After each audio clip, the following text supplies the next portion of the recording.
Everyone I welcome to all of you in this video. So guys, इस video में हम analysis करेंगे अपने मॉक टेस्ट को जो हमने फाइनेंस सब इंस्पेक्टर का रिसेंटली कुछ डेज में हमने कंडक्ट करा है यूट्यूब पे। मैंने आपको बता दूं कि हमने ये फुल मॉक टेस्ट तो कंडक्ट नहीं कर पाए, बट जो आपको इसका पीडीएफ है वो आपको एक फुल फॉर्मेट में देखने को मिलेगा। कहने का मतलब ये है कि हमने इसको सेक्शनल वाइज किया है, यानी कि 6 वीडियोस में इसको कंप्लीट किया है फाइनेंस सब इंस्पेक्टर के मॉक टेस्ट को। और आपका कितना स्कोर इसमें सेफ स्कोर बनना चाहिए उसके हम बाद में लास्ट में बात करेंगे। बट कुछ बच्चों की क्वेश्चन को लेकर बहुत बड़ी रिप्रेजेंटेशन है। कहने का मतलब ये है कि बच्चे ये चीज़ बोल रहे हैं कि सर आपने जो क्वेश्चन आंसर बताए हैं वो गलत हैं। तो हो सकता है कि कुछ क्वेश्चन के आंसर गलत हों और कुछ क्वेश्चन के आंसर सही भी हों, उनके बारे में यहाँ पे डिटेल डिस्कशन किया जाएगा। आपके सभी कमेंट्स को हमने एज ए रिप्रेजेंटेशन लिया है, तो उनको एक एक करके डिस्कशन करेंगे। दूसरी बात है कि एडवर्टाइजमेंट जो नंबर 1 था हमारे 2024 की, वो अभी तक आउट क्यों नहीं हुई, जबकि हमें फैब के मंथ में बोला गया था। अभी फैब मंथ बहुत ज़्यादा पेंडिंग है, मैं आपको बता दूं अभी इसके कुछ दिन बचे हैं, तो हो सकता है कि एंडिंग फैब तक हमें एडवर्टाइज नोटिफिकेशन नंबर जो 1 है 2024 का वो जल्द ही मिलेगा। जेके पी एस आई की भी उसमें वैकेंसीज हो सकती हैं, हो सकता है नैब तहसीलदार की वैकेंसी भी आपको उसमें देखने को मिल सकती हैं। तो आपने घबराना नहीं है, आप अपनी तैयारी जो है बेसिक से अगर आप स्टार्ट कर चुके हो तो बिल्कुल करते रहिएगा, ब्रेक मत करना। क्योंकि चीज़ें हैं जो आने वाले टाइम पे, मतलब कहने का मतलब कि जब टाइम होता है एग्जाम कंडक्ट करने का तो चीज़ों को पलट जाती है। ठीक है, तो चलो क्वेश्चन देखते हैं। रिप्रेजेंटेशन क्या है मैं आपको बता, ये पूरा वो फुल मॉक टेस्ट है जो जेके प्रैक्टिस वगैरह बनाया गया। मैं आपको बता दूं इसमें पूरे आपको सेक्शनल वाइज में आपको बता दूं कि आपको 120 क्वेश्चन यहाँ पे देखने को मिलेंगे। तो लास्ट में सेव स्कोर इस टेस्ट का क्या रहेगा वो मैं आपके साथ डिस्कशन ज़रूर करूँगा। तो सबसे पहले यहाँ पे एक क्यूरी है कि क्वेश्चन नंबर 3 जो है, यानी कि कंप्यूटर का, उसका आंसर क्या होना चाहिए? सी रोम होना चाहिए। तो आइए देखते हैं कि उसका आंसर क्या है, रोम होना चाहिए। फिर दूसरी क्यूरी ये भी है मैथ की कि ROM is non volatile in nature, please correct the your question number 19 explanation. And question number 3 का आंसर जो है वो ऑप्शन सी है, रोम। ठीक है, देख लेते हैं। दो बच्चों ने बोला कि रोम आंसर होना चाहिए, बाकी तो यहाँ पे और कंप्यूटर की नहीं है ये। अगर देखते हैं, चलो क्वेश्चन नंबर 3 को देख लेते हैं। और हाँ, हो सकता है क्वेश्चन नंबर 19 को भी हम। तो क्वेश्चन नंबर, इस क्वेश्चन की बात की जा रही है कि इसका आंसर रोम होना चाहिए। मैं आपको बता दूं कि इसका आंसर रोम नहीं है, एस आर ए एम ही है। क्योंकि ये रिसेंटली क्वेश्चन फाइनेंस के भी एग्जाम में पूछा गया है। तो आप एक बार इसको चेक कर लीजिएगा कि ऐसी कौन सी मेमोरी है जिसको हम अपडेट करने की ज़रूरत नहीं रहती है, तो वो आपकी एस आर ए एम है। और रिफ्रेश करने की ज़रूरत नहीं रहती है। या आप, अगर आप अरिहंत की अपनी फेवरेट बुक को ओपन करते हो तो वहाँ पे भी आपको ये चीज़ वहाँ पे मेंशन है, क्योंकि ये क्वेश्चन वहाँ से हमने लिया है। ठीक है, तो इसका आंसर आपका रैम ही रहेगा, एस आर एम रहेगा, रोम इसका आंसर नहीं। तो क्वेश्चन नंबर 19 में बोला जा रहा था कि जो रोम है वो कौन सी है, वो नॉन वोलाटाइल नेचर है। तो मैंने क्या इसमें वोलाटाइल नेचर बोल दिया होगा, तो उसके लिए मैं सॉरी बोलूँगा। हो सकता है थोड़ी एक्सप्लेनेशन में गलती हो गई हो। और कोई क्वेश्चन?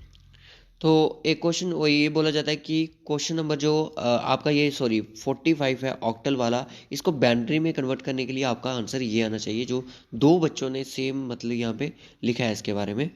और 45 का, चलो एक बार मैं चेक कर लूँ कि हो सकता है इसमें कोई मिस्टेक ना हो। और कोई मैथ इसमें कोई क्यूरीज तो नहीं है, मैं एक बार चेक। हाँ ठीक है। Binary form of 45 octal, binary form 45 की ऑक्टल की क्या होगी? देखो 45 अगर ऑक्टल है, मैं आपको बता दूं कि ये रहता है इस तरह से, और इसको आपने वाइनरी फार्म में कन्वर्ट करना है इस तरह से। बताओ इसकी वाइनरी फार्म क्या रहेगी?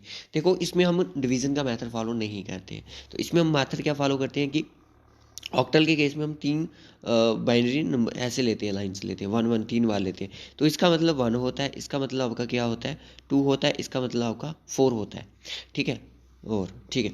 अब आपके पास आपको 5 बनाना है, तो 5 कैसे बनाओगे कि 1 0 1, यस है ना। उसके बाद आपको बनाना है 4, 4 कैसे बनाओगे आप कि 1 0 0। तो क्या आंसर आया? 1 0 0 1 0। तो 1 0 0 1 0, ऑप्शन सी ही यहाँ पे बिल्कुल सही है। आप हो सकता है डिवीजन मेथड फॉलो कर रहे हो, डेसिमल में कन्वर्ट करने की कोशिश कर रहे हो, तो उसमें शायद हो सकता है ऐसा। एक बार मैं चेक कर लूँ कि हो सकता है ऐसा है कि नहीं है।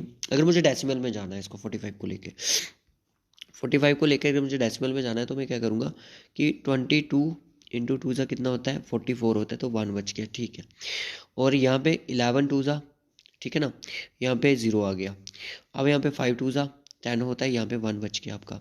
यहाँ पे 2 2 ज़ा कितना होता है 4 होता है, यहाँ पे फिर से 1 बच गया, और 1 2 का कितना होता है 2 ही होता है। तो यानी कि 1 1 1 1 0 1 कुछ इस तरह से बनेगा, जो कि ऑप्शन में है ही नहीं है। तो ऑप्शन यहाँ पे सी होगा आपका। जो आप रिप्रेजेंटेशन दे रहे हो क्वेश्चन की, ये 101 जो आप लिख रहे हो ये ऐसा नहीं आएगा, मैंने प्रूफ भी कर दिया चीज़ को। और यहाँ पे साइंस के क्वेश्चन को लेकर बहुत बड़ी बात सामने आई है कि filament of the bulb is made of tungsten, इस क्वेश्चन को देखा जाएगा। दूसरा, rabies is not a communicable disease, इसको भी देखा जाएगा। और कोई क्वेश्चन? ओके, 2 क्वेश्चन है साइंस के, इसको देख। क्वेश्चन नंबर ये बोला जा रहा है कि जो रेबिस है वो एक वायरल डिजीजेस नहीं है, ठीक है। बच्चे ने बोला है कि वायरल डिजीज सर वो नहीं है। मैं आपको बता दूं कि साइफल जो है एक बैक्टीरियल डिजीज है। चिकन पॉक्स एक जो है। तो यहाँ पे मैंने कुछ गूगल से इन्फॉर्मेशन ली है। तो यहाँ पे मैं आपको बता दूं कि syphilis is a sexually transmitted infection disease caused by the bacterium. तो इस बैक्टीरियम के रिगार्डिंग है, ठीक है। रेबीज जो है वो वो वायरल डिजीज है। यहाँ पे देख सकते हो कि rabies is a RNA viral virus है ये, ठीक है। तो इसमें इतना कन्फ्यूज नहीं होना है। ये क्वेश्चन अपने से नहीं है, ये बहुत बड़ी बड़ी बुक्स हैं जो उनमें से क्वेश्चन को बनाया गया है उनकी। अगर आप NCERT पढ़ रहे हो तो फिर आपको कहाँ दिक्कत आ रही है इन चीज़ों को लेकर, क्योंकि NCERT से ही सेट करे हैं सारे क्वेश्चन। एक क्वेश्चन और था, हाँ ये वाला क्वेश्चन।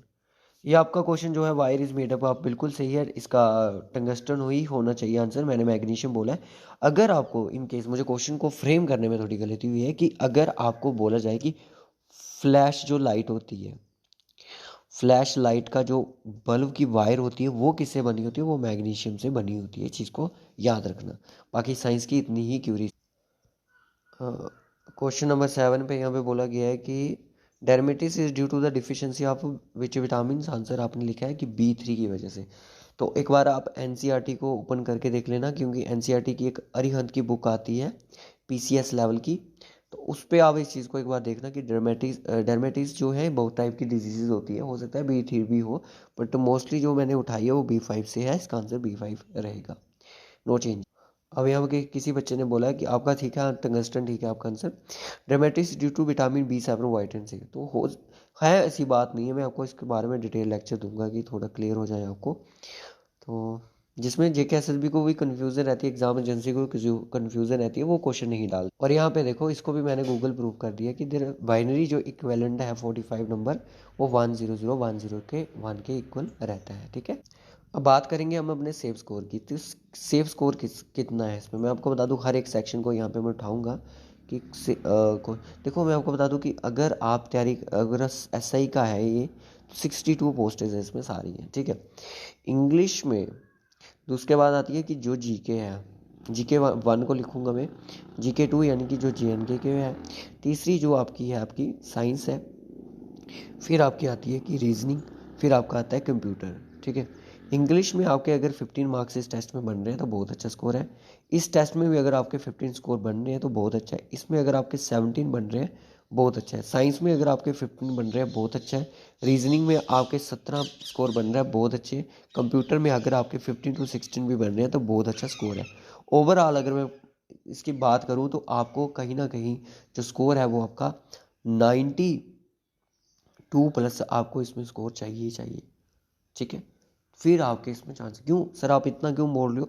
मैं इसलिए इतना बोल रहा हूँ कि इसमें 62 पोस्टर्स सभी सारी हैं, तो जिसमें 48 तो ओपन में आ जाएंगी, कुछ कैटेगरीज डिवाइज्ड है। तो पूरी अगर मैं बात करूँ तो इस तरह से इस क्वेश्चन का जो पेपर है, इसमें देखना बहुत कम बच्चे पेयर होंगे। ऐसा नहीं है कि 200-300 बच्चा पेयर होगा, ऐसी बिल्कुल बात नहीं है। बस स्टॉक एक्सटेंड से, वेटनरी फार्मासिस्ट से बहुत बच्चा कम अपेयर होगा। क्यों? क्योंकि जो स्टॉक एक्सचेंज का फॉर्म था उसमें 10th वाले बच्चे भी थे, 12th वाले भी थे। तो इसमें सिर्फ ग्रेजुएशन वाले, और उस टाइम जब जिस टाइम ये फॉर्म फिल करे गए थे उस टाइम बच्चों का सिर्फ फोकस था फाइनेंस की ओर। और SI का बहुत कम बच्चों ने फॉर्म लगाए थे। और जिन्होंने जो फाइनेंस को भी क्लियर कर चुके हैं तो वो बच्चे भी इस एग्ज़ाम को देने ज़रूर आएंगे, क्योंकि वो अपने आप की अपनी तैयारी को चेक करने आएंगे। बट हो सकता है ज्वाइन करे ना करे, ये उनकी चॉइस है, क्योंकि क्रेज़ बन चुका है बच्चों में एग्ज़ाम को क्रैक करने का। रिसेंटली कुछ बच्चे ऐसे भी हैं, मैं आपको बता दूं, हमारे साथ शायद वो ना हो, अगर वो वीडियो को सुन रहे हो। JKPSI का भी एग्ज़ाम उन्होंने क्लियर किया, VLW का भी क्लियर किया, फाइनेंस का भी क्लियर किया। और वो चाहते हैं कि हमारा एक रिकॉर्ड बने कि JKSSB में JKSSB अब आपको सर्टिफिकेट तो नहीं देगा इस चीज़ का, बट आपका एक अपने आप में अपने एक सेल्फ में एक रिकॉर्ड बनाना चाहते हैं कि हम 3 से 4 एग्ज़ाम जो है क्रैक करें। ये वही बच्चे हैं जो पंचायत अकाउंट असिस्टेंट के टाइम पे 40-45 नंबर लाया करते थे, और आज वो देखो JKSSB के क्रैकर बने हुए हैं। अब एक बहुत बड़ी लेयर यहाँ से निकल चुकी है जो कि एग्ज़ाम क्रैकर थे। जब इनकी ज्वाइनिंग हो जाएगी, अब अपॉइंटमेंट भी जल्दी होनी चाहिए इनकी, तो उसके बाद जो आती है, जो कि बच्चे रह रहे हैं 5 नंबर से, रह रहे हैं 2 नंबर से, रह रहे हैं 3 नंबर से, 1 नंबर से रह रहे हैं, 0.25 से रह रहे हैं। तो ये बच्चे अब अगर थोड़ी सी मेहनत और करेंगे, देखो अगर 0.25 से रह रहे हो, आपकी ये नहीं है कि आपकी मेहनत अच्छी नहीं, आपकी मेहनत बहुत अच्छी है, बट आपका टाइम सही नहीं है। जिस दिन बच्चे टाइम सही आ गया ना, जिस दिन आपकी किस्मत ने, टाइम ने और आपकी मेहनत ने साथ दे दिया ना, फिर चाहे पेपर जितना मर्जी टफ आया होगा, डज नॉट मैटर। ठीक है, तो बस यही सोच के चलो, आपका टाइम सही नहीं है बट प्रिपरेशन करने का टाइम बिल्कुल यही सही है। तो फेलियर को फेस करके ही हम सक्सेस तक पहुंचते हैं। ठीक है ना, इतनी जल्दी सक्सेस नहीं मिलती है। सक्सेस अगर आपको मिल जाएगी, आने वाली जनरेशन को आप क्या बोलोगे कि सक्सेस बहुत ईजी है गेन करना, आप आराम से सो जाओ, मत पढ़ो।